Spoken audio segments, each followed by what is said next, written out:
За бүгдээрэнд энэ өдрийн мэндийг хүргэе. За манай 3 дахь дугаар эхэлж байна. Тэгээд ер нь мэдээллийн аюулгүй байдал, кибер аюулгүй байдал, тэгээд аюулгүй байдлыг ярихаар угаасаа нөө суурь ойлголтууд яах хэрэгтэй болно. Тэгэхээр 2 дахь подкастн дээр хэдүүлээ ярьсан алгоритм, код, математик эдгээр зүйлүүдийн ойлголтыг ярьлаа. За тэгээд одоо болохоор хэдүүлээ компьютер сүлжээ гэдэг зүйлийн талаар ярилцсан. За тэр дундаа болохоор их сургуульд багшлах. За тэгээд их сургуульд ер нь багшлаад явж байгаа туршлага энэ бүхнийг одоо хуваалцахаар Монгол Улсын их сургуулийн мэдээллийн технологи электроникийн одоо сургуулийн тэнхимийн одоо компьютерийн одоо сүлжээний багшийг ахлах арай болоог. За Тэлмүүн багшигаа ер нь бол ингэ авчихсан байна. За тэгээд маа Тэлмүүн Монгол Улсын их сургуульд компьютерийн сүлжээний инженерээр төгсөөд 2016 оноос хойш тий. Одоо ч 10 жил багшилж байгаа юм шүү. Тэгэхээр 10 жил багшилсан байна. За тэгээ энэ хугацаанд компьютерийн сүлжээний одоо олон инженеруудыг бэлдсэн байна. Дээрээс нь нэмээд олон хүүхдүүдийг олимпиад оролтод хэмжээнд бэлдсэн байна тий. Өөрөө ч гэсэн маш том амжилтуудыг гаргасан байна. Тэгэхээр одоо хоёулаа яг тэр талаар ярилцсан. За тэгээ юун төрөнд урилга хүлээж авч хүрэлцэн ирсэн Тэлмүүндээ баярлалаа. За баярлалаа. Бас урилга явуулаад одоо энэ подкастта оруулж байгаа тус баярлалаа. Тэгээд юуны төрөнд үзэж байгаа үзэгчдтэй бас сайн байна уу? Тэгээд Тэлмүүн байна. Зарим нь таньж байгаа байх.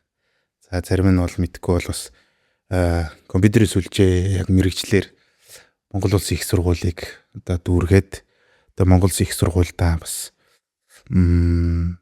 нөгөө багшлах бас боломж нь олдоо. Тэгээд одоо өдий хүртэл бас багшлаад явж байна. Тэгээд бас надтай бас нэг хамааралгүйч биш хүн бас нааг хороод оролцуулж байгаа. Тэгэхээр хүмүүстэй бас сонирхолж хэлэхэд нааг оюутан байхад бас олимпиадад нөгөө бэлдэх боломжийг минь олгож бас бэлдээд тэгээ тэр үедээ болохоор бас улсын олимпиадад авраг бас авч исэн. Тэгээд бас багш маань бас өрөөд оролцуулж байна. Тэгээд бас сайн байна уу? Тэгээд за өдрийн мэнд. За тэгээ өөр чи бас ингээд шатрын бодлого бэлтгэсэн байгаа. Тийм ээ. Хүн ч бас баада шатраг тоглолдог байсан. Тэгээд одоо ч гэсэн ер нь л хаяа нүүн те. За тэгээд энэ бол 2 нүдлийн мад байгаа. Тэгээд яг хуу подкастын дараа ерөнхийдөө хариуга гаргах юм байгаа. Тэгээ өмнө нь өсгөөд болол энэ өмнөх дугаар дээр оролцсон өсгөөтөрт 5-6 нүдлийн мад бэлтгэсэн. Тийм байсан. Тэгээд жоохон хүндэрсэн. Тэгээд энэ удаад л арай бас хөнгөн оруулж ирсэн байгаа. Магадгүй нэг өдөр одоо маш сайн шатраг тоглодог хүнтэй орж ирэх юм бол бүр олон нүдлийн 10 нүдлийн ч гэдэг юм те гэж бодож байна. За тэгээд дээрэс нь энэхүү одоо бас подкастыг мэргэжлийн өндөр түвшинд хийх боломжийг олгож байгаа Nemo Studio хамт олонд маш их баярлалаа. За түнгүү бол битээр одоо iPhone 17 тавьж байгаад бичих байжээ. За энэ удаагийн яг гол шийдвэр бол компьютер сүлжээ. Компьютер сүлжээ гэж юу нь юу юм те? Кабель татдаг үнийг компьютерийн сүлжээний инженер гэдэг юм уу? Ер нь татгаас өөр юм байд юм уу те? Тэгэхээр яг сүлжээний инженер яг юу хийдэг? За дээрэс нь одоо интернет те interconnected network гэдэг шүү дээ. Ингээд сүлжээнүүдийн нийлбэл. Энэ дээр дүүл сүлжээний инженер хүмүүсийн яг гол үр нь юу гэдэг яад гэдэг талаас хоёул эхлэе. Гэтэ тэрнээс өмнө арай нэг жоохон системтэйгээр эхлэхийн тулд Тэлмүүн 10 жилийн хаан төгссөн бэ. За би 10 жилээ Өвөрангай аймгийн 10 сум буюу төв дээр соём цогцлбор 2 дугаар сургуулийг одоо төгссөн байгаа 2012 онд. Тэгээд 2012 онд төгсөхдөө тэр үед ч болохоор нөгөө элтийн хэрэг шалгалт өгөөд оноогоороо аймгаасаа чагсаад хуваар авдаг байсан тийм ээ. Тэгэд маш сонирхолтой байдлаар ер нь компьютерийн сүлжээ гэдэг хөтөлбөр лөө одоо тэр мэрэгжлийг ер нь эзэмшихээр одоо болоод явсан. Яагаад гэвэл анхнаасаа бол яг компьютерийн чиглэлээр бол явъя гэж бодоогүй байж хагаад нөгөө тэр үед болохоор барилгын инженер санхүү эдийн засагчтай гэдэг мэрэгжил бол одоо нэг одуулж исэн. Тэгээд анх бол би уулын нөгөө 7 8 9 дугаар ангидаа ч юм уу нөгөө багасаа нөгөө ээж аав хоёр маань бас нөгөө гэртээ байхгүй маш их ажил хийдэг. Тэгээд тэр үедээ хүүхдүүдээ нөгөө гэртээ үлдээгээд бас хийх юмтай байлгахын тулд тэр үед сийг авч өгөөд тэгээд тоглоо те багасаа тоглодог байж байгаа. Сүүлдээ компьютер авч өгөөд анх одоо компьютертэй болоод тэгэнгүүтээ интернет залгуулж байгаа. Тэр үед тэгэнгүүт тэр нь болохоор нөгөө DSL модем тавиад нөгөө модемоор интернетэд орно. Тэгэнгүүт утас муцаар ярихангууд тэр чин дасарна удаан тий. Тэгээ тэр үед л болохоор гайхаад энэ ямар сони юм бэ? Ингээл одоо болдгоо байх таа гэд. Тэгээ сүүл рүүгээ явж хагаад G-Mobile тэр үед дөнгөж гарч ирж ангууд SIM аваад донгл залгаад. За тэгээд тэр нөгөө интернетд холбогдоод дата гэдэг хэрэглээ мэдээд дата дуустсан юм байна. Сунгах хэрэгтэй юм байна гэдэг юм руу ороод тий. Тэгээ амар их сонирхолтой санагдаа. Тэгээ тэр үед янз бүрийн нөгөө интернеттэй болсон учраас тоглоом их татна. Тэр үуч угаасаа л нэг тиймэрхүү юм хийдэг байсан. Тэгээд cracked тэрийг тэгэнгүүт нөгөө сонирхол төрөөд эхэлнэ. Энд ч одоо яаж ингэж болохгүй юмыг болгоод байгаа юм болоо гэдэг асуудал гарч ирнэ. Нөгөө хүн болгон тулдаг шиг нөгөө интернет тоглоомын газар очиод нөгөө тоглоом авахдаа шорткатыг зөвхөн копидна. За тэрний дараа ч эхлүүлээл энэ ямар сони юм бэ? Яага болдгоо болоо гэдэг юм руу ороод тэгэл ер нь жоохон өөрөө сонирхож эхэлсэн л тээ. Тэгээ явж байгаад нөгөө явж исэн чинь манай тэр үед нөгөө хотод ирээд хорол эц ах их чиндэ байж исэн чинь нэг хажуу айлын ихч орж ирэнгүүт гэсэн бохоо. Чи ер нь ямар мэрэгчлэлтэй болох вэ гэд надад асуусан. Тэгээд тэгсэн чинь тэр ихч болохоор асуунгууд нь би компьютероор явдаг хүн болно гэсэн чинь. Юу компьютер? Тэр компьютер чинь мэрэгжил болохгүй шүү дээ. Тийм гэж юу ийсэн? Чи барилгаар яв, санхүүгээр яв гэжсэн. Тэгээд тэр үед болохоор тийм юм илээд тэгээ би гайхаад яана тийм байдгүй юм бах таа. Тэр чинь том хөвшин хөлж байгаа шүү дээ. Тэнгүүд нүгийн сонсоод окей энэ бас болохгүй юм байх та. Юм ирээдүгөө мэрэгжил юм бах таа гэж бодоо явж хагаад элтийн иргэн шалгалтаа өгөөд яг хуваараа авахулаад яваад оронгууд би ерөөсөө тэгэл ээж автагаал ярилцж байгаа шүү дээ. Тэгээ би ээжтэй яг хуваар авах гээд орохдоо хэлсэн баг. За ээж би Монгол Улсын их сургуулиас өөр хуваар авахгүй шүү. Тэгээд Монгол Улсын их сургуулийн хуваар санхүү одоо шүтээс гэдэг нөгөө өөр бүлгүүдээс авах болох боломжтой байсан байх. Гэхдээ харж байгаад Монгол Улсын их сургууль гэхлээр л амар сайн сургууль байдаг юм байна гэдээ ороод явж ороод сонгох болсон чинь манай нөгөө нэг одоо ээжийн хамгийн том ихч нөхөр нь болохоор мэдээлэл зүүн багш байсан. Тэгээ шууд залгаад асуунгуудаа за энэ хүүхэд ингээд мост орно гэдэг наа гэд манай ээж ирж байгаа байхгүй. Мост л орно гэдэг. За тэгвэл яах вэ нэ тэрэг. Тэгээ хуваараа одоо хараа гэсэн чинь ингээд баахан хуваараа даа. Тэгээ өөрөө юу сонирхолтой вэ гэж би яг мэдхгүй дэрүүд яасан чи мэдхгүй. Компьютероор л явна гэдэг. Тэгээд би хэлсэн баг. Компьютероор л юммаар байна би. Ээж би ерөөсөө л компьютероор л юммаар байна. Тэгсэн чинь нөгөө мэдээлэл зүүн багш ах руу залгангуудаа за энэ хүүхэд компьютероор явна гэдэг ийм хуваарууд байна гэл сургууль дотор нөгөө алхаад ингээ хуваар авах газар руу алхаж явахтай яриад. Тэгсэн чинь за ямар хуваарууд байна гэсэн чинь тарх гэл хараад электроник холбоо сүлжээ гэл ингээл програм хангамж гэл хэрэглээний математик гэд маш олон хэрэглээ. Тэгсэн чинь тэр ах болохоор сонсож ирсэн аа. Компьютерийн сүлжээр нь орчих гэдэг. Тэгэл би компьютерийн сүлжээр шууд яваад орсон. За маш сонирхолтой. Тэгээд 2012 онд компьютерийн сүлжээ гэдэг мэргэжлийг сонгоод явж ороод тэгээд багш нартайгаа танилцаа явсан чинь та гарч ирж танилцсан байдаг юм аа. Маш сонирхолтой. Компьютерийн сүлжээ яг миний одоо жишээ нь би болохоор бас л яг адилхан нөгөө барилгын архитектур матер дотоод одоо интерьер дизайн гэлтэй тийм ангууд орж хагаад азуулж бас манай бас нэг хамаатны ах маань одоо ийм өндөр наавсрагт Мойсен тэр компьютерийн анги авах гэдэг. Тэгээ ирээд програмчлалын нөгөө ер нь бол анги авах гэсэн чи эхний хүүхдүүд нь 6-аас сонгоцсон. Тэгээ хар цаа компьютер сүлжээг бас яагаад ч бас сонгоод орж исэн. Тэгээ одоо бол бас тэр сонголт маань их ер нь бол надад маш их тусалсан гэх юм уу. Гэхдээ орж ирээд сүлжээ гэж яг юу гэдэг юм бэ гэдэг би ойлгоогүй. Яг дөнгөж орж ичээд ер нь би яг ямар хүн болох гээд байгаа юм л те.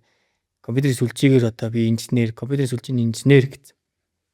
Тэгээ би яг юу хийхээ ерөөсө баг 3 дугаар курс хүртэл баг ойлгоогүй л явж исэн байх гэж бодод. Тэгээ 3 дугаар курст орсныхаа дараа улсын олимпиад анх удаа зохион байгуулагдаад тэрэнд манай 3 дугаар курст манай ангиас ямар ч үг сонгогддог байхгүй.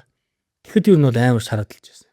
Тэгээд дараачлан тэрэнд орно гэж тэр зунаас эхлэх бэлдэж эхлэхдээ ер нь сүлжээ гэж нэг иймэрхүү юм байж гэдэг энэ жоохон ухаж ойлгож эхэлж байгаа байхгүй. Гэтээ компьютер сүлжээний үндсээр бол ер нь бол заадаг байсан юм билээ л дээ. Одоо ингээд бодоод байгаа. Тэгэл ер нь айл нэг ингээд хангал ингэсээр явж байсан байж таах гэдэг.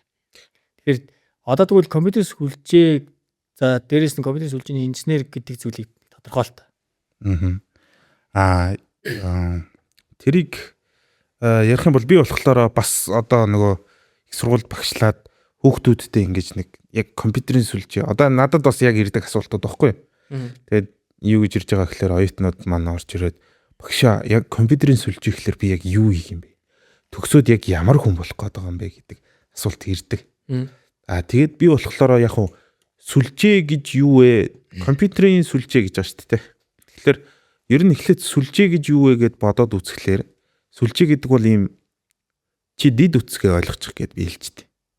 Тэгэд сүлжээ гэдэг зүйл юу хийгээд байна вэ гэхээр цаад утга санаа нь одоо хоёр хүн бол уулзаад ярилцчихвал зүгээр ингээд одоо сүлжээ шаардлагагүйгээр шууд ингээд дайректли ингээд ярьчих чинь тий. Тэнгүү сүлжээ гэдэг зүйл юу гэдэг нь гэхээр тэр хоёр хүн уулзах боломжгүй тий. Алсын зайд байгаа хоёр хүнийг холбохын тулд бид нар тэр дундын нөгөө нэг дид үтс гэдэг зүйлийг үүсгэж өгөөд тэр хоёр хүн remotely гэдэг байгаа шүү дээ. Уулзлахгүйгээр directly биш remotely байдлаар уулзаад байгаа юм байна. Тэгвэл сүлжээний инженер юу хийгээд байгаа юм бэ гэхээр тэр дид бүтцээр явж байгаа хүмүүсийг эхлээд бол холбох зорилготой байсан байна. Холбочлоо. Тэгсэн чинь дараа нь яасан гэхээр хэрэглэгч нар ихсээд эхэллээ тий. Өн чинь ингээд хүнтэй холбогч болд юм байна. Алсын зайнаас харилцаж болдго юм байна. Тэгээд холбогдоод харилцаад эхлэнгүүт сүлжээний инженер бол тэрэн дээр яаж тэр олон хүмүүсийн харилцаж байгаа зүйлүүдийг трафикуудыг менежмент хийх вэ гэдэг зүйл рүүгээ ороод иг.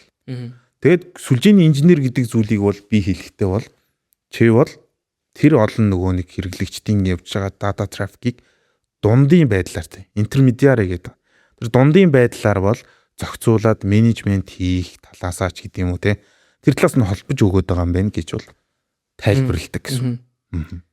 За тэгээд тэрэн дээрээ нэмээд менежмент, аюулгүй байдал тий бүхэл зүйлүүдийг хийх гэдэг шүү дээ тий. Тийм яг бүр цаашаага яваад эхлэхлээр нөгөө аливаа юм чинь яваад эхлэхлээр бас сайн нэгдэгээ саар гэдэг шиг те юмнууд гараад ирнэ. Тэгэнгүүт тэрэн дээр юу орж ирж байгаа гэхээр security ороод ирчихэж байгаа гэж бол хэлэх юм уу те. Тэгээд одоо сүүлийн үед болохоор нөгөө маш их хэрэглэгч нар байдаг болсон маш их хэрэглэгчийг дата үүсээд тэгээд тэднэртэй холбоотойгоор security-г нь яаж хангах юм бэ гэдэг юм руу орж ирээд байгаа. Зөв. Тийм тэрнээс бол анханасаа байхгүйсэн зүйл бол бас биш. Тэгээд байсан. Тэгээд сүүлийн үед бол маш их хэмжээгээр яригадаад байгаа гэдэг зүйлээрээ. За тэгвэл сүлжээний инженер одоо сүлжээний инженер одоо ингээд ороод ирсэн оюутан хүүхдээ хамгийн эхлээд ямар хичээл үзтээ? Сүлжээний инженерээр орж ирэнгүүт өгөгдлийн холбоо болон компьютерийн сүлжээний үндэс гэдэг хичээлийг үзнэ. За яагаад тэр хоёрыг үзэж байгаа вэ гэхлээр өгөгдлийн холбоо компьютерийн сүлжээний үндэс хоёрыг үзэж байгаа шалтгаан бол бидний илгээгч талын төхөөрөмж гэдэг байгаа бидний компьютер байж болно. Утас байж болно те. Нөгөө төгсгөлийн төхөөрөмж гэж яриад байгаа тэр төхөөрөмжүүдээс өгөгдөл гарахтаа сүлжээний дундуур явж болох үйс ямар зүйлүүдийн мэдээллийг агуулдаг юм бэ гэдгийг бол заана гэсэн. Тэгэнгүүт тэрнийхэн цаана юу байгаа вэ гэхээр нөгөө нэг бидний яриад байдаг header гэдэг тэр хаяг гэдэг юм те. Хаяг портын дугаар, веб гэдэг юм ярина, имэйл гэдэг зүйл ярина. Тэд нар яаж ажиллаад байгаа юм? Тэд нартай холбоотойгоор сүлжээний дундуур явдаг TCP/IP гэдэг протокол яаж ажилладаг юм? Тэр зүйлүүдийг бол сурна гэсэн. Тэрнээс өгөгдлийн холбоон дээр нь болохоор илүү тэрний суур тал руугаа яваад дохио яаж яваад байгаа, битүүд яаж явдгийг, бид нар тэр дамжсан дохионоос битүүдийг яаж гаргаж яваад уншаад байгаа юм гэдэг зүйлүүдийг орно гэсэн. Тэгэд компьютерийн сүлжээний үндэс хичээл нь болохоор тийшээс арай яах вэ гэхээр нөгөө лейерээрээ бол 3 4 5 6 7 дугаар түвшин рүү ороод явна гэсэн. Тэгэхээр ер нь бол саяны хэлсэн лей гэдэг шиг сүлжээг бол яг олон улсын стандартаараа загварчлаараа аваад үзэх юм бол 7 өөр түвшинд хуваацдаг тий. Гэхдээ яг бодит амьдралд TCP/IP модель өрөөнд болох юм бол 4 түвшинд хуваад аваад үзэж байгаа. 5 түвшинд аваад тэгээд тэднийг авал ингээд яаж 5 түвшин тий бүрдүүлээд байна вэ гэдгийг авч үзээд байгаа шүү дээ тийм ээ. За тэгвэл ер нь бол сүлжээний инженер болох гэж байгаа одоо сүлжээний инженерээр ер нь сүлжээ гэдэг зүйлийг сурж эхэлж байгаа хүн бол тэр layer болгон дээр тэр 7 түвшин дээр юу яаж ажилтیں۔ За тэгээд тэр анх end point-оос ингээд явж байгаа трафик одоо ер нь гарч байгаа мэдээлэл чинь дээр авалж ирэнгүүтээ те. За тэгээд доошоогоо ер нь бол яаж өөрчлөгдөж явж байгаа юм бэ? Яаж хувирж байгаа? Тэр болгон дээр хурдтаа яа юу залгаад байгаа те. Гэх мэтлэн тэр болгоны нэг суурьас үзэж эхлэх нь шүү дээ те. Тий. Тэрнээс шууд 30 зүгөө тохиргоо хийгээл те ингээд эхлэхгүй. Тий, тийм бол хийхгүй гэсэн. Эхлээд мэдээ суурийг ойлгоно. Одоо нөгөө юу яадаг шүү дээ. Нэгдүгээр ангид орж байгаа хүүхдийг юугөө шууд дуу зохио, шүлэг зохио, уран зохиолын ном унш гэж бол чадахгүй. Тэгэхээр суурьас нь үзэж байгаа учраас А Б В Г Д гэд үзэж байгаа учраас тэр нь нөгөө нэг цаана яг яаж ашиглагдаад байгааг гэдгийг мэддэхгүй байгаа шиг сүлжээний одоо компьютерийн сүлжээгээр дүнгийн сурж байгаа оюутнуудад эхлээд яг суурьаа үзсэнгүүт энийг яг яах гэдэг юм болоо гэдэг одоо төсөөл байдаггүй. Тэгээд тэрийг үзээд ангууд нөгөө байхгүй ангууд энэ мэрэгчлэр ер нь төсөө юу их юм бэ гэдэг бодол нь төрдөг юм шиг байна. Тэгэнгүүтээ нөгөө хичээлүүдэд үзчихэд дараа чинь хичээл яг мэрэгжлийн хичээлээ үзээд configuration хийгээд яг ингээ яваад эхлэнгүүт эн чинь юунд хэрэгтэй гэхэлэр ийм зүйлийг зохицуулаад байгаа юм байна шүү дээ гэдэг зүйл рүүгээ илүү орж эхэлнэ гэсэн. Тий. За тэгвэл нэг сонирхолтой юм байна. 1-2 дугаар курстэйгээ суурай үзсэн шүү дээ. Яаж гүнзгийрдээ? Салт юм уу? Сүлжээний инженер одоо энэ дотроо бас ер нь жоохон мэрэгшээд аль нэг тал руугаа салж болох уу? Сүлжээний инженер гэдэг мэрэгжил сална гэд. Одоо сая би хэлсэн шүү дээ. Нөгөө дид бүтц гэдэг нэг тэр нэг зүйлийг хийгээд байна. Тэр зүйлийг хийж байгаа учраас нөгөө илүү суур тал руугаа яваад байдаг байхгүй. Тэгэд Монгол Улсын их сургуулийн хувьд бол илүү онол талдаа суур талдаа заагаа явдаг. Тэгэнгүүтээ дараа нь курс ахаад ирэнгүүт нөгөө суураас сурцсан хүүхд бол салж явах боломж бол байна мэдээж. Нэг бол аюулгүй байдал чиглэл. Аюулгүй байдал чиглэл рүү явна.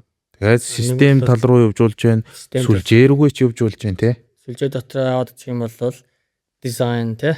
Тий. Менежмент төвшин рүү. Тэгээ бүр цааш нь нөгөө инженер болох тал руугаа бүр наривчлаад хуваах юм бол утасгүй сүлжээний инженер гэж болж байна. Дата центр сүлжээ рүү оржуулж байна те. Enterprise сүлжээ рүү ISP рүү ажилтдаг инженерүүд болж байна те. Гэт ингээд ер нь бол зөндөө хуваагдаад явна. Зөв. За тэгвэл сүлжээний инженер болох ч байгаа ер нь бол тохиолдолд иймэрхүү хичээлээс эхэлт юм байна те. За энэ дунд одоо ингээд ялангуяа ингээд их сургуульд ингээд багшлаад ингээд явж хахад их сургуульд сурж байгаа хүүхдүүд за тэр дундаа ингээд сүлжээний инженерээр ингээд одоо ингээд сурж байгаа хүүхдүүд те. Энэ дундаас ерөнхийдөө чиний ингээд базаад аваад үзэх юм бол суур мэдлэг одоо яг суурьтай орж ирсэн. Гэдэг нь юу вэ гэхээр ер нь бол нэг суур шинжлэх ухааны 10 жилийн ойлголт юм байна тий. Сайн. Нэг бол тэр нь болохоор тэр талаараа ер нь бол жоохон татсан. Гэтэ одоо би сурах хэрэгтэйг ойлгоцсон тий. За тэгэнгүүт энэ дээр ер нь чамд ингээд ажиллахад ер нь ямар бэрхшээл гарч ийн аль нь дээр нь чамд илүү одоо амар байгаад. Мотивашн нэг бол суур ойлголт. Суур ойлголт мотивашн. Яг нөгөө өөрөө яг ажиллаад явж ирсний хувьд ингээд жоохон өөрчлөгддөг юм байна гэдэг ажил бол надад байсан. За жишээхэд анх болохоор би за ер нь бол хүүхэд ингээд те суур ойлголттой байж иж явах юм байна. Тэ наазахын одоо нэг математик үйлдэлүүдийг ч юм уу те тэр үйлдэлүүдийг ойлгоод физик одоо физикийн хичээлийг бас ойлгоцсон те тэр төвшөнд байж иж ингээд цаашдаа сураад явах нь илүү чухал юм байна гэдэг бодол байсан. Гэхдээ тэр бол огт алга болоогүй л те. Тэгээ сүүлийн үед юу болж байгаа гэхээр би бол илүү мотивашн нь арай жоохон илүү байвал зүгээр юм болов уу гэдэг бодол байгаа. Ягаад тэгэхээр яг энэ нөгөө зөндөө хүчин зүйлүүд хамааралтай байсан байж магадгүй л дээ. Сүүлийн үед нөгөө нэг илүү амар их сорстой болцсон хүн хаанаас ч юм уншиж болно те. Тиймэрхүү байдлаас болоод хүн ингээд мотивашнтэй үнэхээр сурах гэсэн хүн байвал энэ зүйлүүдийг гялс ингээд ойлгож аваад сураад гүйцээд явах боломжтой юм байна гэдгийг бол ер нь сүүл одоо 1-2 жил ч юм уу те тэр үе дээр бол жоохон бодогдоод байгаа шүү. Тэгээд нэг хичээгээ те багшаа би ингээд сурмаар байна гэж байгаа хүүхдэд байх юм бол бас нэлээд л гоё сурахаар юм шиг харагдсан. Наадах чинь яг нөгөө яга асууж байгаа гэхээр их сургуулийн багш нарт яг ажигладаг зүйл.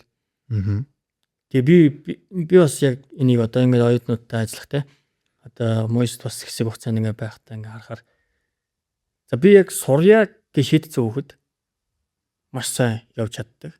А гэхдээ дахиад нөгөө нэг суурах тундаа суур ойлголт тэр яг суур бослол гэдэг зүйл маш чухал. Тэгэхээр нөгөө 10 жилийн бослол дахиад үйт те. Тэгэхээр тэнд сайн байгаад дахиад мотивашн нэмэх юм бол супер инженер супер байж чадах юм байна гэдэг зүйлийг ер нь бол маш сайн ойлгоцсон болохоор чамд бас яг тийм өнцөг гарч ирнэ гэдэг асуулт байлаа. Тэгээд ер нь бол бас яг адилхан өнцгтөө явж байгаа юм. За тэгээд нэг зүйл байна.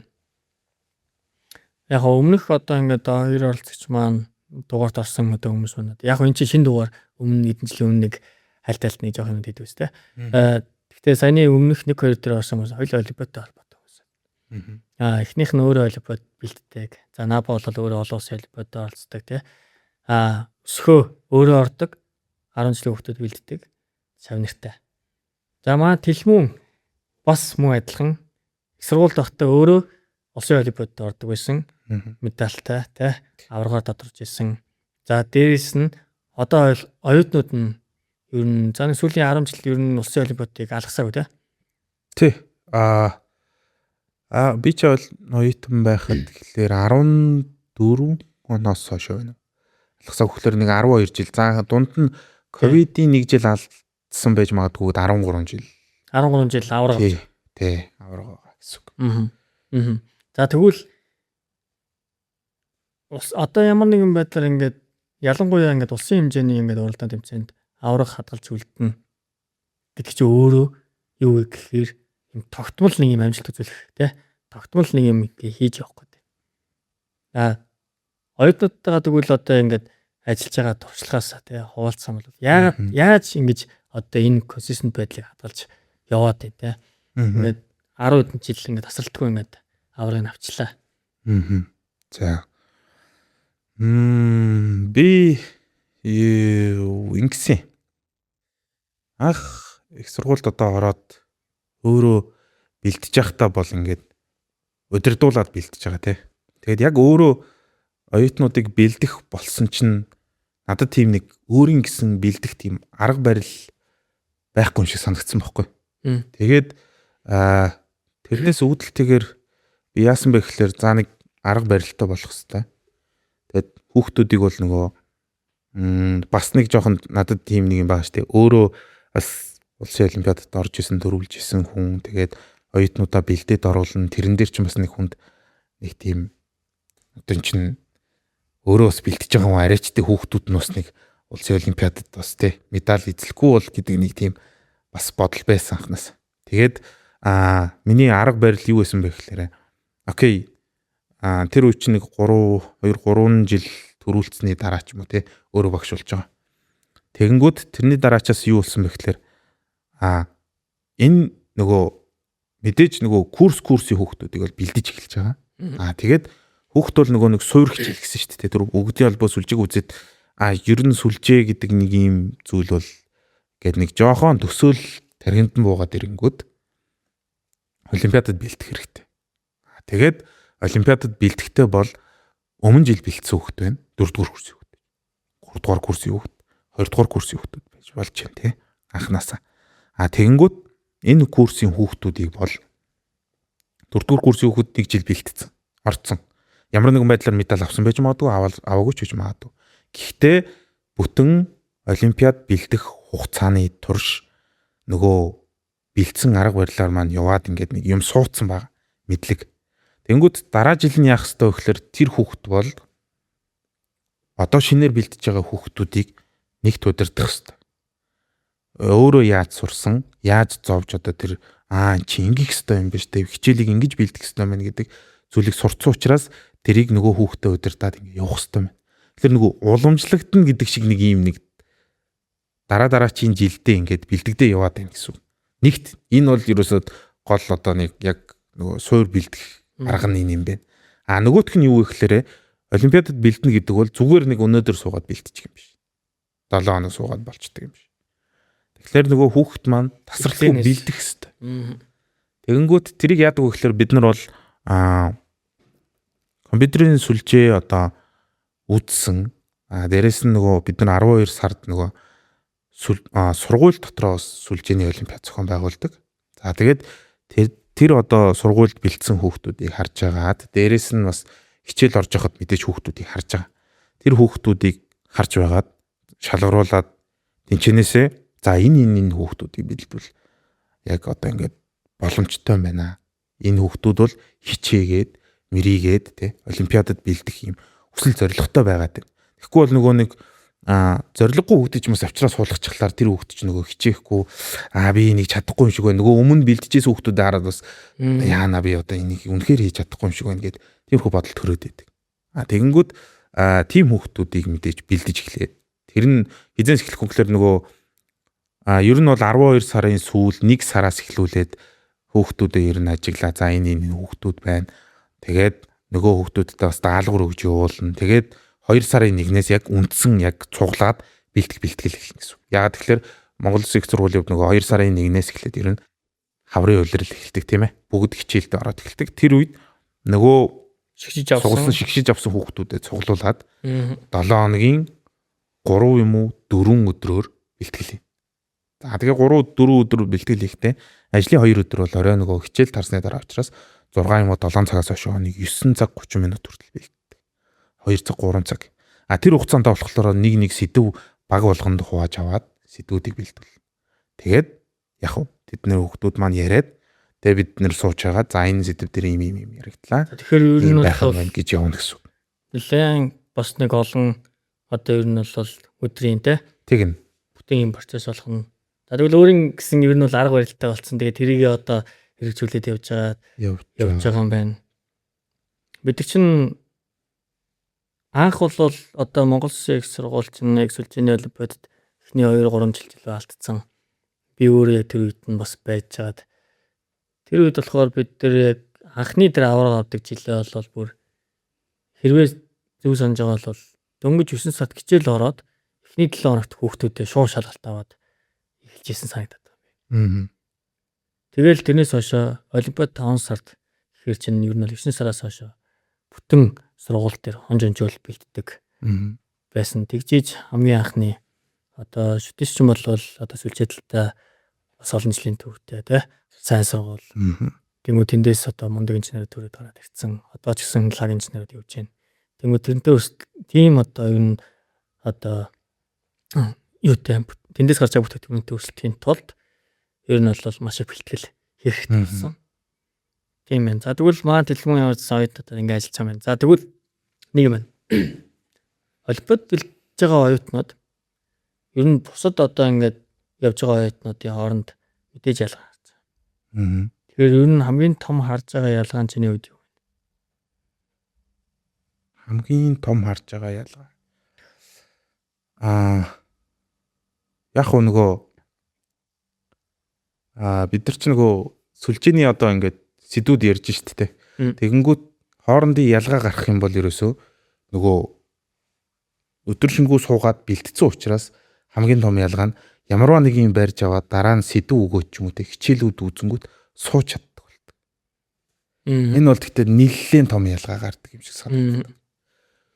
Би нэг санаж манай нэг багш маань л хэлжсэн те. Сургуульд хүн ер нь бол яг мэдлэг сурах гэхээсээ илүүтэй хэрхэн сурах вэ гэдэгт суралцдаг юм гэж нэг их ер нь одоо бодоод тахад ер нь бидэрт хэрхэн сууж сурах уу хэрхэн одоо хайх уу тэгээ дээрэс нь яаж тэрийг хийх үү гэдэг арга барил те энийг нь би хинээс хаанаас энэ болгон дээр ингээд цаг зарцуул сурдаг тэргээ системтэйгээр ингээд ер нь бол хэрэгжүүлэх хайх те энд ер нь бас их суралцдаг юм. Тэрнээс бол шууд их сургууль төгсөөд супер хүн болдоггүй байх нэ гэдэг юмыг бас сүүлийн үед ойлгоод.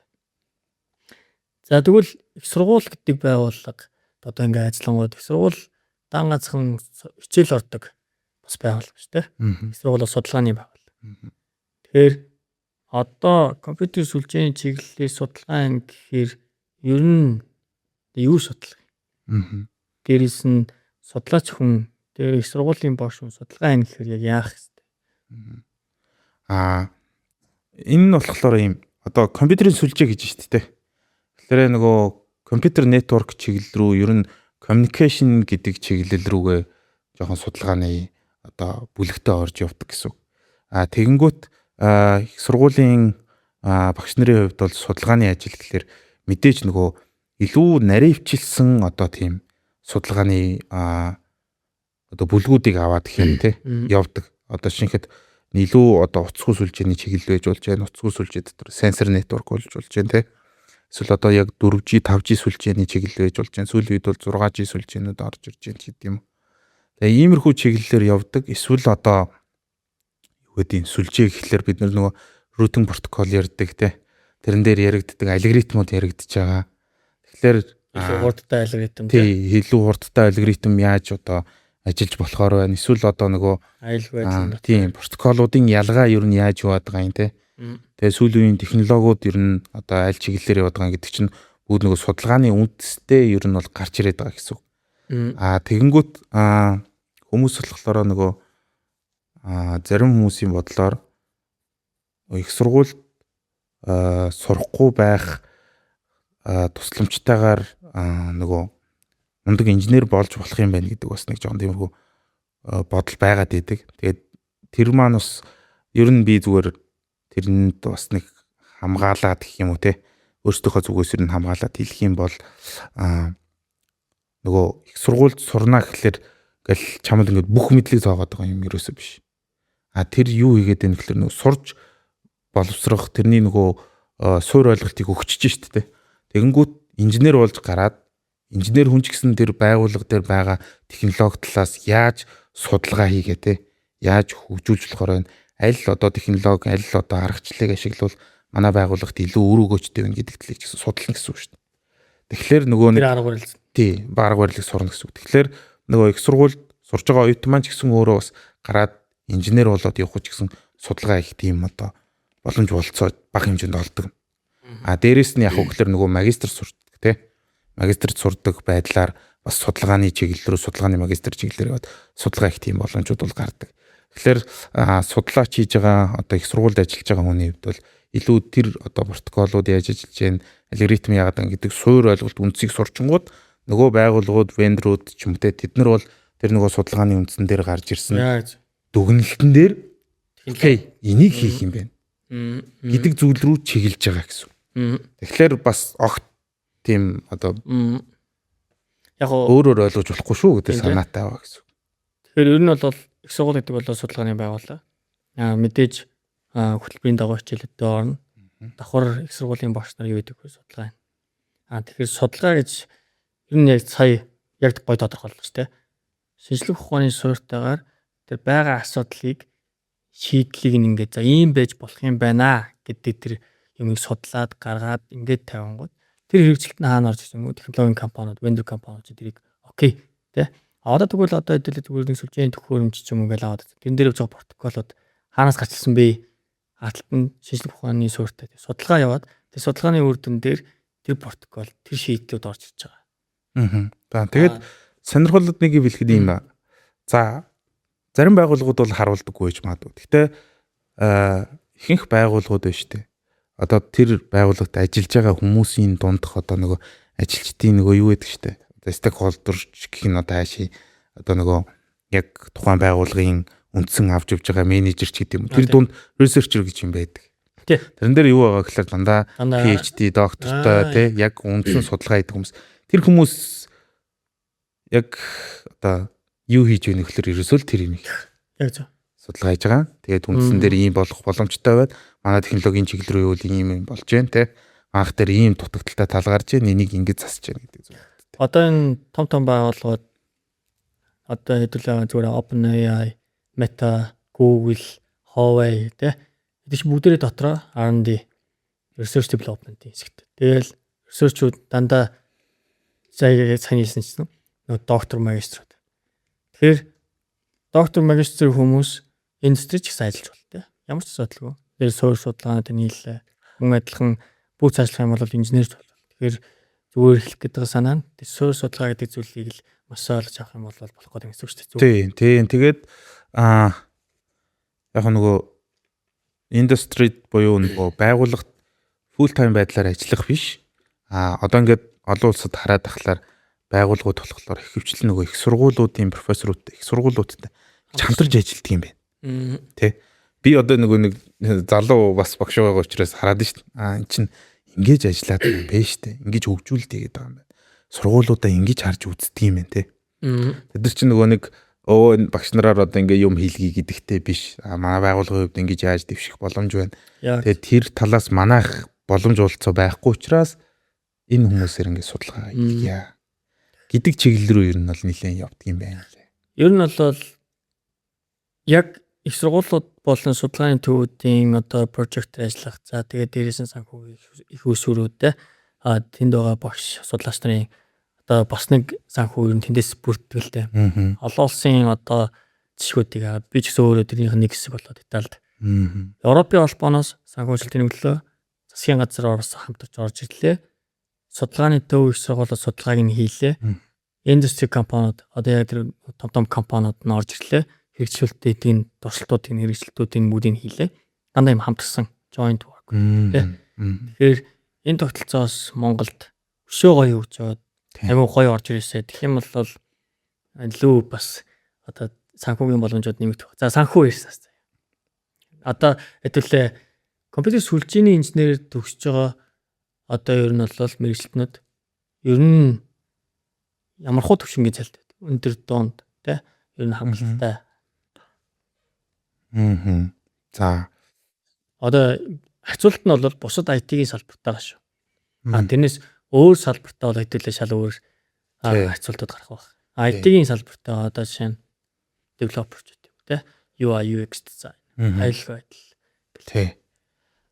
Тэр ингэж байгаа. Миний зүгээр харснаар тий би ч одоо бүгдийг мэддэг юм биш үү. Тэгэхээр тэгээд дээрэс нь би ч нөгөө дөнгөж их сургууль төгссөн. Тэгээд нөгөө их сургуульд ажиллаад яг ийм индустри төрөл рүү яг ингэж full time байдлаар ороод яг ингэж ажиллаад инженерүүд дунд ороод ажилласан хүн бас биш. Гэхдээ нөгөө их сургууль дээр их сургуулийн судалгаанууд хийж байгаа. Тэгээд тэрнээс гадна нөгөө төгсөгчнөр болохоор ингэж индустри компаниуд сонирхож байна тий. Яагаад сонирхож байна гэхээр оюутных ингээд оюутнуудаа ингэж бэлддэг юм байна. Олимпиадад ингэж төрүүлж байна гэдэг байдлаар бол нэлээд ер нь сонирхдаг гэж би боддог. Тэгэнгүүт цалингийн хувьд гэж авч үзэхлээр мэдээж сүлжээний инженерийн хувьд одоо бусад IT мэрэгчлэтнүүдийн хувьд бодох юм бол ер нь дундаж байгаа. Гэхдээ одоо нөгөө зах зээлийн журам гэдгээр те сүүлийн үед юу одоо viral болоод байна гэдэг талаа харах юм бол нөгөө нэг устдтай харьцуулбал арай бага мэдээж. Гэхдээ би тэрийг ингэж бодоод харагдаж байгаа өнцг нь өөрөө сүлжээний инженер илүү бага юм болов уу гэж бодогддог. Яг харагдаж байгаа өнцг. Одоо би бусад нөгөө IT-ийн мэрэгчлүүдийг нэг одоо та нар ингээ харагддаг юм идэг учраас гэж бол хэлээгүй. Гол нь юу гэхээр нөгөө сүлжээний инженер чи илүү нөгөө дид үтс синетрэ сүлжээний талаасаа хийж штэ. Тэгэнгүүт нөгөө одоо хөгжүүлэгч нар бол амар гоё юм хийж болоод байна. Хүмүүст харагдаад байна. Нөгөө хэрэглэгч нар ингээд сонирхлыг нь татаж болоод байна.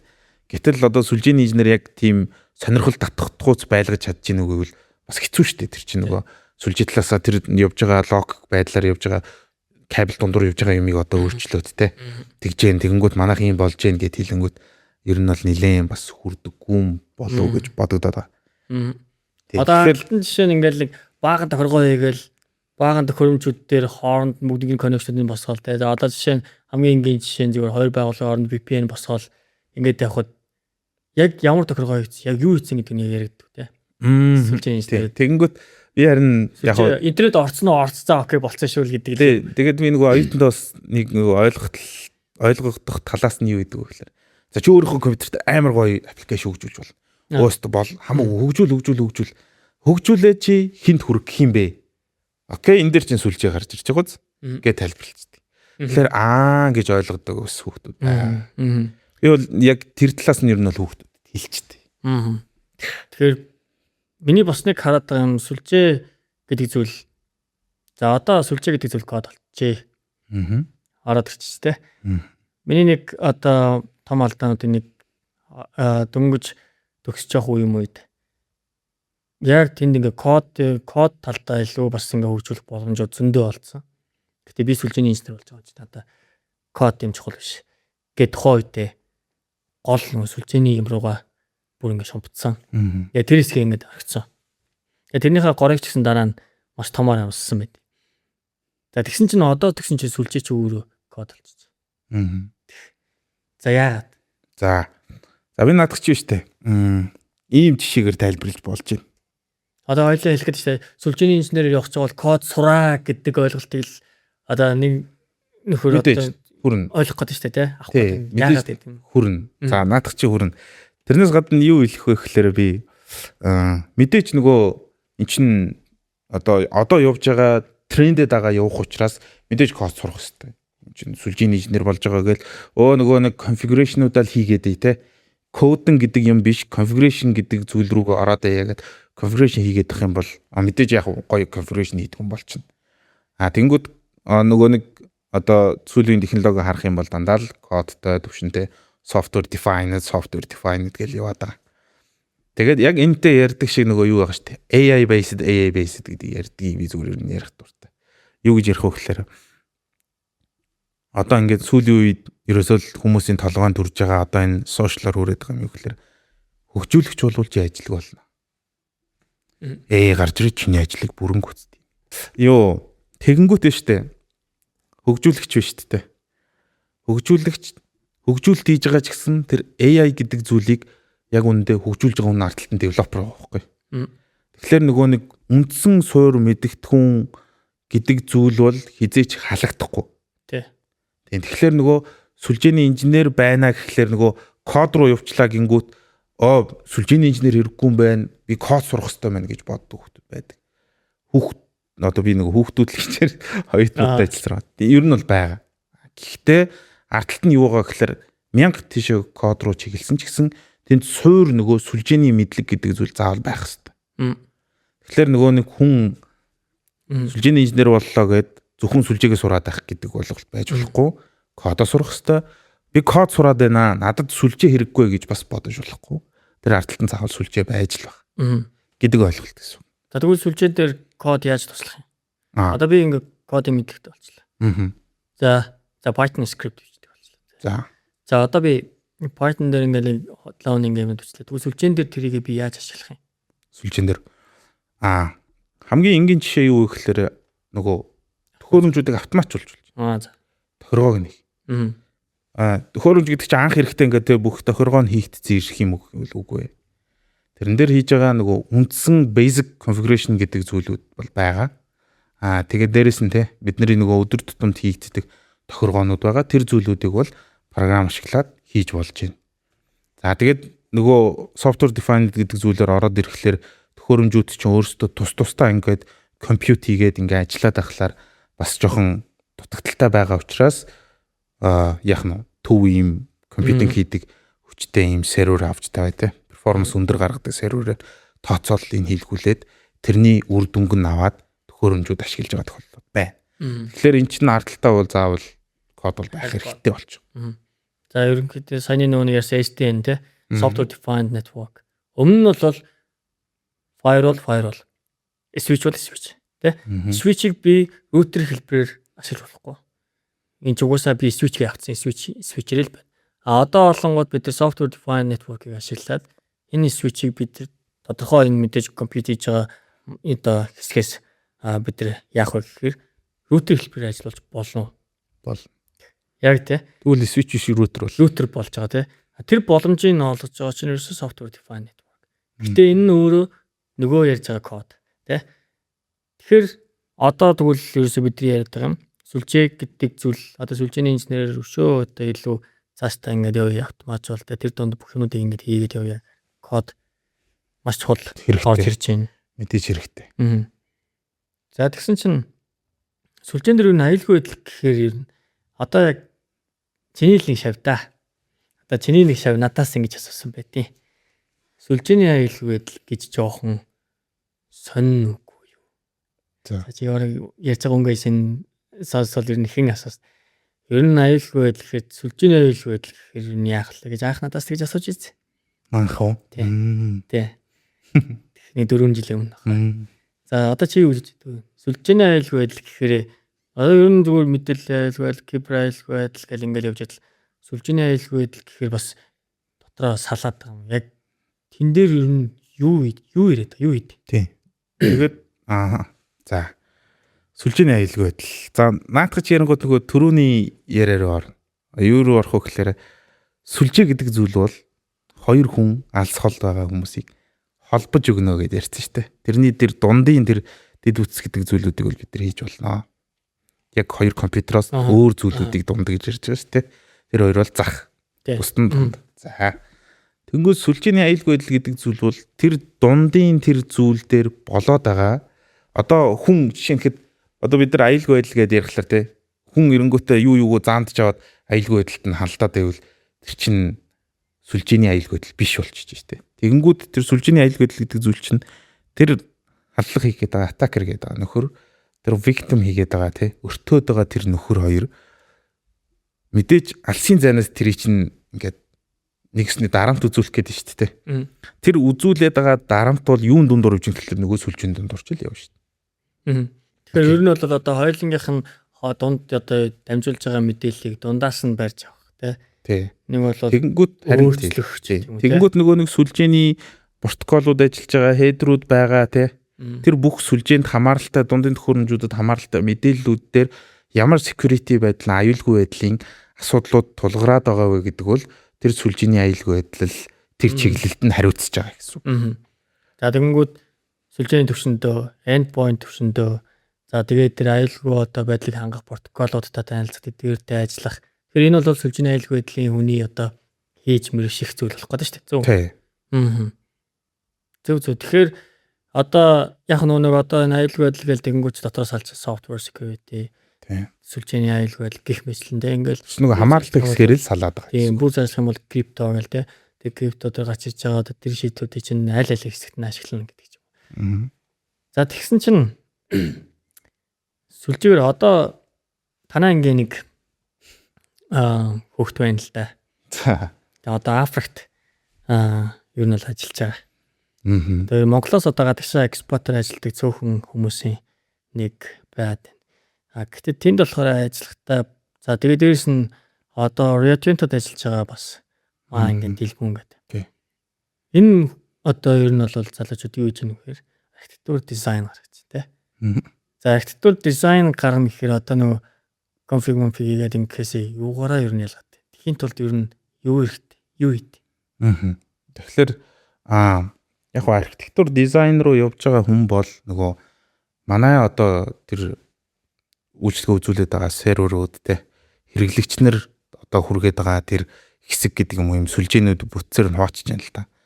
Тэнгүүд архитектур гэдэг зүйл бол тэр бүтцүүдийн хувьд ямар хуу дизайнтай, ямар менежменттэй одоо яаж одоо байгуулж ийж тэр нөгөө нэг манай байгууллагын одоо хурж байгаа тэр нөгөө дамжуулж байгаа өгөгдөлтэй тэр дундуур ямар архитектураар дамжуулах юм бол илүү үр дүнтэй, хурдан тий ард талд нь юу ярьж байгаа гэхээр хэрэглэгчид аль болох тасалдалгүй очих хэвээр, хоцрогдолгүй очих хэвээр гэдэг зүйлүүд л яригдэн шүү дээ сүлжээн дээр.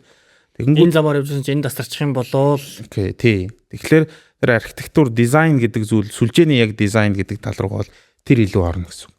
Хаагурч одоо ямар сүлжээний төхөөрөмжн дээр ямар одоо интерфейс ашиглаа тий ямар модуль ашиглаад ямар протокол ашиглах юм бол бид нэр нөгөө хэрэглэгчид одоо ийм хурдан найдвартай тий илүү өндөр бүтээмжтэйгээр хүрх юм бэ гэдэг тэр талын одоо шийдлүүдийг гаргадаг. Одоо тийм зүйлийг бол хийж байгаа. Тэхийн тулд тийм хэмжээнд очихын тулд ер нь юу хэрэгтэй? Ямар хугацаа явах? Туршлага хэрэгтэй юм уу? Эсвэл яг одоо ингээд бидний харж байгаа одоо ингээд жишээгээр харах юм бол ямар хөө хэмжээний дараа одоо ер нь тийм хэмжээнд очих вэ? Одоо ямар хэдэн жил ажиллаад эсвэл ямар мэдлэгтэй болсны дараа эсвэл юуг ойлгосны дараа гэдэг юм те. За угаасаа мэдээч нөгөө нэг бидний ер нь IT чиглэлд нөгөө шаардаад байгаа зүйл юу гэхээр нөгөө эксперт болох, профешнл болох, эксперт болох гэдэг зүйл байгаа. Тэгэхээр нөгөө одоо жишээлхэд хэлж штэ судлаач байх юм бол одоо эксперт, профешнл болно гэдэг чинь бол одоо PhD хамгаалаад докторийн зэрэг хамгаалах те. Тэр чиглэл бол одоо ингээд тэр хүн бол мэрэгчсчээд бүр ингээд нэлээд тулж штэ. Нэг чиглэлдээ гэсэн үг тулж байна.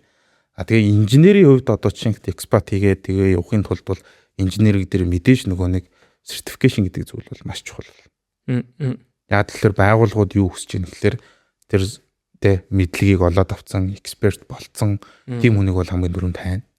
Тэгээд мэдээж хажуугаар нь бол нөгөө хувь хүний чадвар нөгөө цаг баримтлах гэх мэтлэн тийм soft skill-уудыг нь бол харж байгаа байх.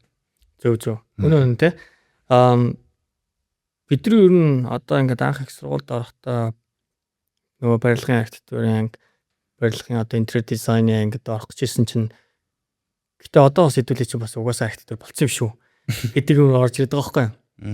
Тэгэхээр миний зүгээр нэг хардаг үнс нь болохоор том зураг нь одоо ер нь бол мэдээний технологи архитектур дизайн гаргах, аюул байдал архитектур дизайн гаргах, сүлжээ гэдэг нь юу вэ гэхээр ер нь тэрийг том зургаар нь харж чаддаг үнийг ер нь тийм төвшөнд очих хэрэгтэй юм тийм.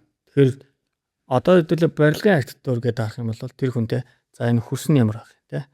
Хэдэн давхар байх, хэдэн балын одоо газарлын төсвөртэй байх. Тэр болгон тооцож эхэлж гин гэсэн үг шүү дээ. Мэдээж тэгэн тий. Тэгээд өнгөц сүлжээний одоо ер нь архитектурыг гаргадаг. Бид нар availability буюу хүртээмжтэй байдлыг яаж хангах тийм. Redundancy яаж хангах. Load, balance, load share тийм. Бүр цаашлах юм бол энд яг ямар төхөөрөмж энийг хангаж чадах юм.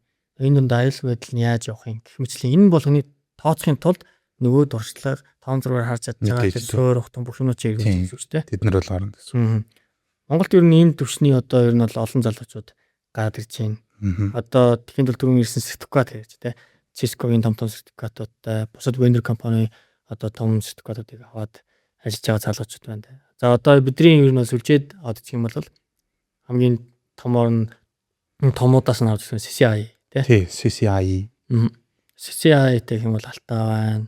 За тэгэл мархаа чигээл улсаа гэл хоож өгөх тий. Нэлээд хүмүүс байгаа. Зөв.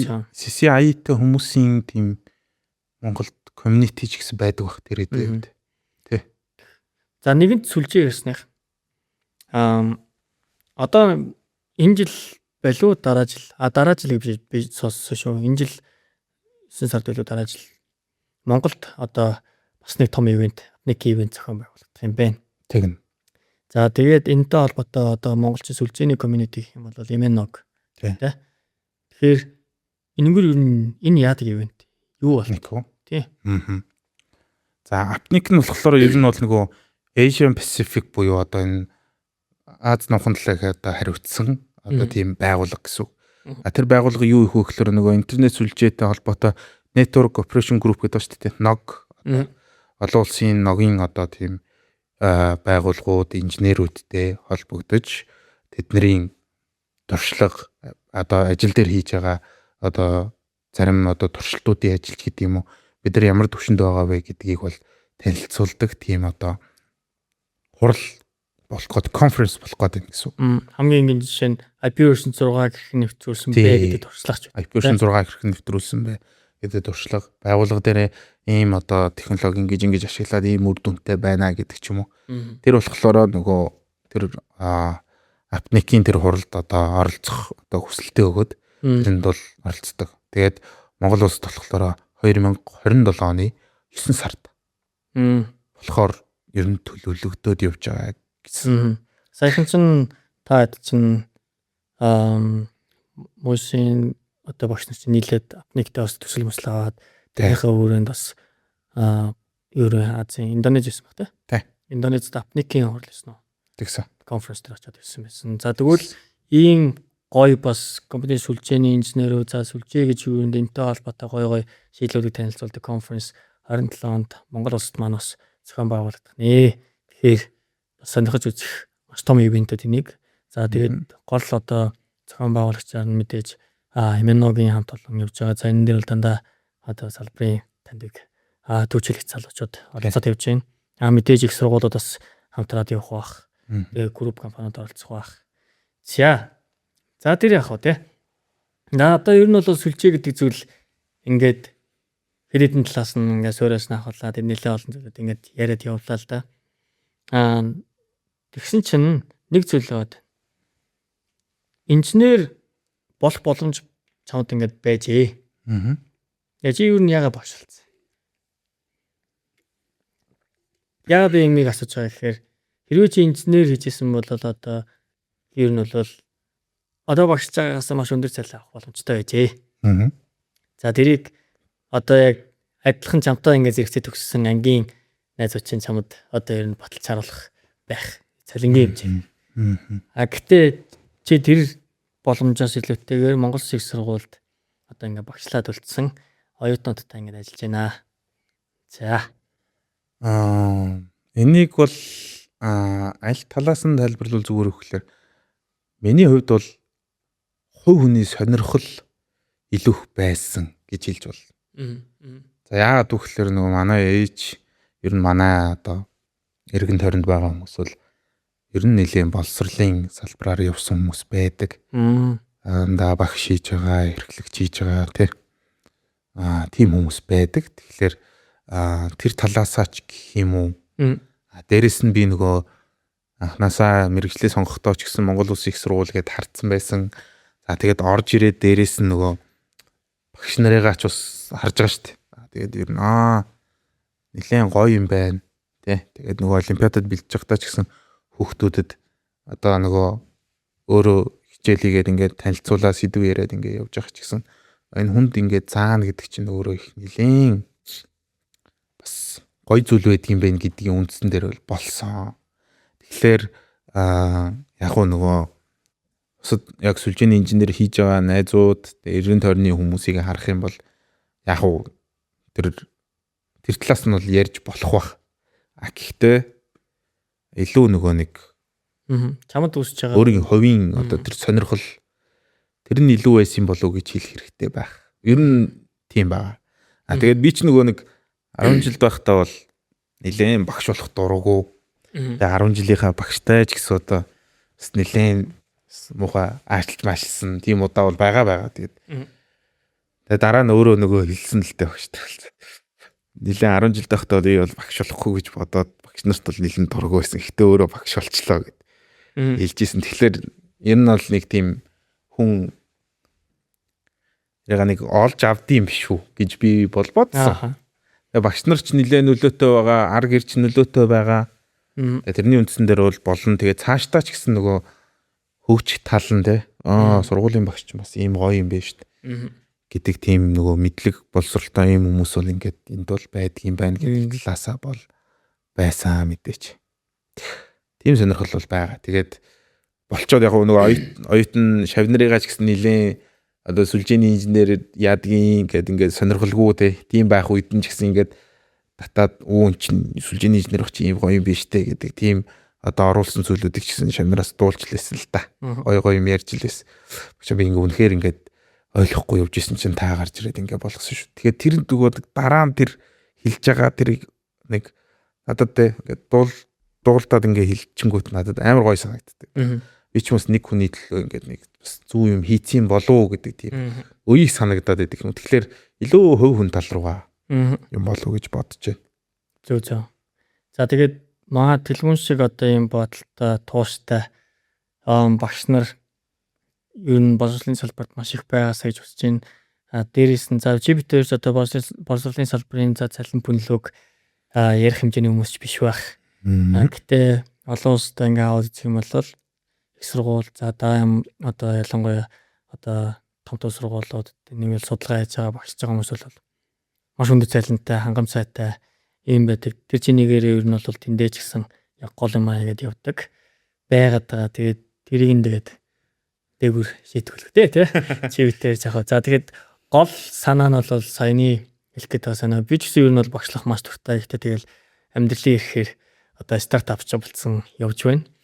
Тэгэхээр яг тэлмүүн шиг маань одоо ингээ над шиг биш те ингээ тэлмүүн шиг маань ингээ сургуультай ингээд одоо нүнж тууштай ингээд багшлаад үлдэх тийм хүмүүс маш их байгаасаа гэж хүсэж байна. Төгсгөлийн эсвэр ойлоорой. Тэгээд ер нь сүлжээтэй холбоотой эсгүүдийг за дээрээс нь дэлгүүрийн одоо ажиллаж байгаа ажил мэргэжлийн хүрээнд гэсэн ерөнхий юмуд ярьж байгаа. Тэгээ өшөөгөө ингээд сонирхоо залуучууд ч юм уу өөртөө ч ингээд уулзаад асуух бол Монгол Улсын сургууль дээр байж байгаа. Ер нь бог болоод тэнд өнөөдөр шингүүл байж байгаа. Тэгэхээр төгсгөлт нь тодорхой нэг юм асуудаг асуултууд байгаа. Тэгээд тэр нь болохоор дэлгүүн гэдэг хүний одоо яг хувь хүнийх нь хобби. Тэгээ би өөрөө болохоор юу гэж хэлдэг вэ? Хүнд хобби байх хэвээр. Тэрийг хүн хөдөх хэвээр. Тэгжиж ер нь бол хүн одоо ер нь амьдралтаа бас нэг зорилготой тий нэг юм аз жаргалтай тийм юмуд үүсгэж байна. Тэгэхээр дэлгүүний хобби юу вэ? Тэгэд харин би наадхан дээр чи яг хариулахлаар биш ийм зүйл рүү орчдөг. Хүмүүс юу гэдэг вэ гэхээр хобби гэхэлэр яг нэг юм зорьсон юм хийгээд тэрийг ингээ өдөр тутамдаа давтаач юм уу те. Яг ийм юм байгаад дээдэг. Тэгэд миний хувьд бол хобби гэхэлэр хаа нэг байж болно шүү дээ. Бай хаа нэг гэхээс илүү би болохоор ер нь жоохон юм хийж үзэх сонирхолтой гэх юм уу.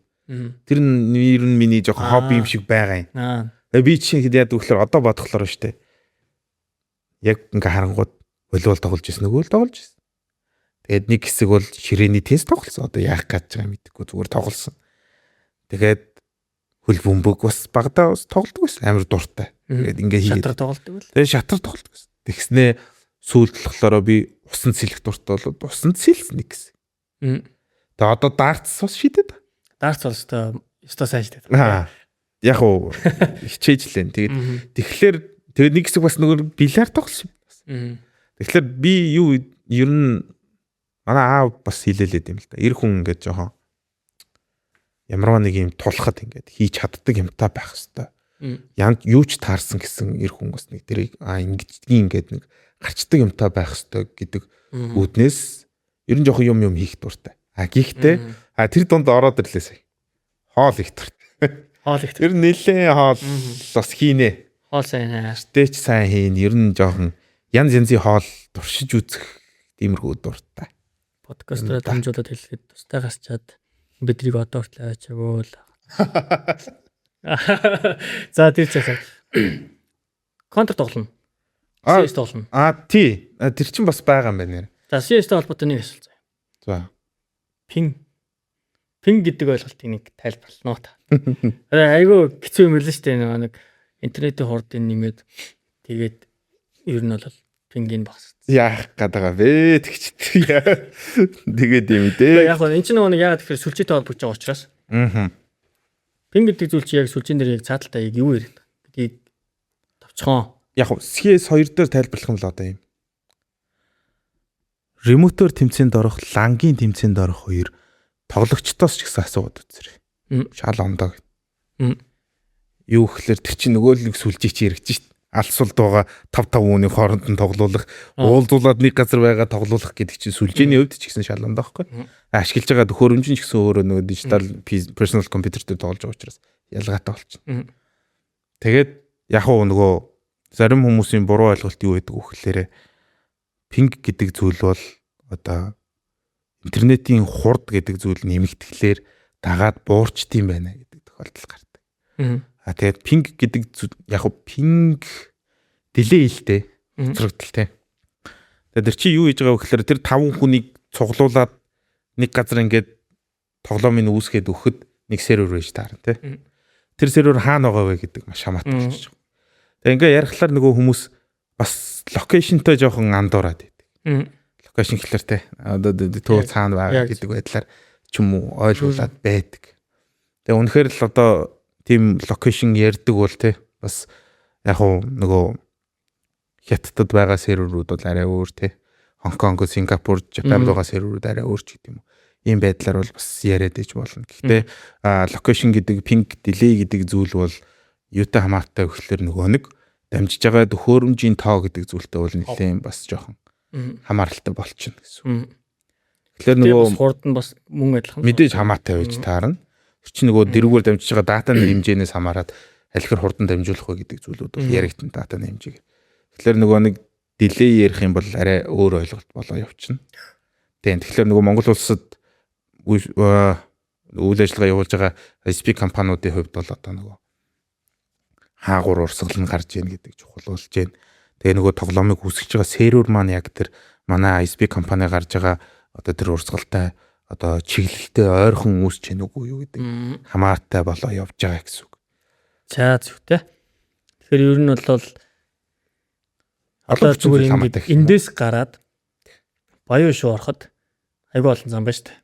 Төвөр явж болж байна. Урдаар явж, нарны замаар явж хагаад ингээд нэг бол бүр хойтлоо сургалтаар явж тэ. Гэтэ distance буюу одоо ингээд туулж байгаа зам нь ялгаатай. Гэтэ төвжрэл мөвжрэл бусад юмнаас хамаарат тэнд яг хэр хурд очих вэ гэдэг нь хэд хэдэн фактороос хамаартай. Тийм нэлээ их фактор. За тэгэнгүүт эн чинь ерөөсөө сүлжэн дээр байна хоп тэ. Тэгэл бүх юмнаас хамааралтайгаар бодогддог байх нэ. Тэгэхээр ганцхан бандд бас биш байх нэ. Яг энэ ч гараад Баян өшөө орж байгаа бол за зөвөр хэлэхэд аль замаар явж байгаа гэдэг хамаатай. Тэр замын гэрлэн дөхөө хамаатай. Хамаатай. Цагтаа явуулахгүй байвал загаас тэр хамаатай тий. Өнөө. За тэгээ нөгөө нэг явж байгаа замын маань нөгөө машин явж байгаа игнэвэр бас хамаатай бол. За тэгэхээр ерөөсөө яг энэ болгоныг хийх гээд байгаа чинь цагтаа болоод юу гэхээр ерөөсөө traffic engineering хийж байгаа бас нэг зүйл байж болж байна тий. Эмнэлгийн машин комо яв те энэ бол кос юм аа. Тий, контрийнхоо тоглоомын трафикийг нэгдүгээрийг нэгээр явуулдаг. За тийм юм шүү дээ. Тийм. За тэгээд ер нь бол сүлжээний талаарх бас хөөрхөн ойлголтуудыг ярьлаа. Дэлгүүрийнхээ хов бас хүний талаар бас аюу. Одоо ингээд 10 жилийн өмнө ер нь бол за би чамд хичээл зааж ирсэн гэхээр чинь 14 жилийн өмнөөс эхлээд зааж ирсэн те. 13 жилийн өмнө байсан одоо дөнгөж орж ижсэн тэлмүү одоо Монгол Улсын их сургуулийн багш болсон ингэ явж байгааг харахад бас бахархалтай гоё байна. За тэгээд цаашдын ажил хөдөлмөрт одоо бүх зүйлд нь сайн сайхныг хүсье. Удахгүй тэгээд том сургуульд доктор амгаалаарай гэж юрээ. За баярлаа. Ерөөл Батбар шигий. За тэгээд бодлогын одоо хариу болол амархан багш зэ. Тэргээрээ шалаад. Хөөе би хэлэхгүй. Оо тийш тэ чи хэлсэн. За. Наа чин за ихтэй ойлгомжтой та за чи. Энэ нэр амархан юм байл л те. Тэргээрээ шална те. Шална. Тэгээ шалангууд ноён нийшээ аль. Ноён хоёр тал руу л явж болно шүү дээ те. Тэгээ явах юм бол ой. За тэрэг баг. За энэ тэргээр ингээ шалаад дуусч байгаа. Нөгөө тал руу орохоор энэ тал руу оруулав. Энэ тал руу орвол энд шалах. За. За дэлгүүнд шатар тоглодог үнд арай жоохон амархан бодлого тавьсан байсан байна. За тэгээ баярлалаа. Хүрэлцэн ирсэн. За баярлалаа. Урьж оролцуулсанд баярлалаа. Тэгээд яг хүүхдүүдэд хэлэхэд зөвхөн сүлжээний инженер гэлгүй тууштай байгаарай л гэж одоо хэлье да. Хүүхдүүдээс гадна өөр хүн сонсч байна. Хүүхдүүд ер нь бүхэн тууштай байгаарай л гэж үздэг. Тий. Том хүүхдүүд ч гэсэн тууштай байгаарай. За тэгээд эцэст нь одоо хэлэхэд сая битүүр чи нөгөө сервер одоо контр тоглох CS-тэй холбоотой серверийн талаар бас ярьсан. Тэгээд яг энэхүү подкастыг бас ер нь бол ингээд хийхэд тусалж байгаа. Энийг одоо ингээд бүгдийн зохион байгуулалт явуулж байгаа. Nemo Studio бол бас мөн адилхан одоо тийм олон улсын тэмцээнүүдийг зохион байгуулдаг. За тэрэн дээр бүгднийг ингээд хийж өгдөг ийм лаг мундаг залуучууд байна.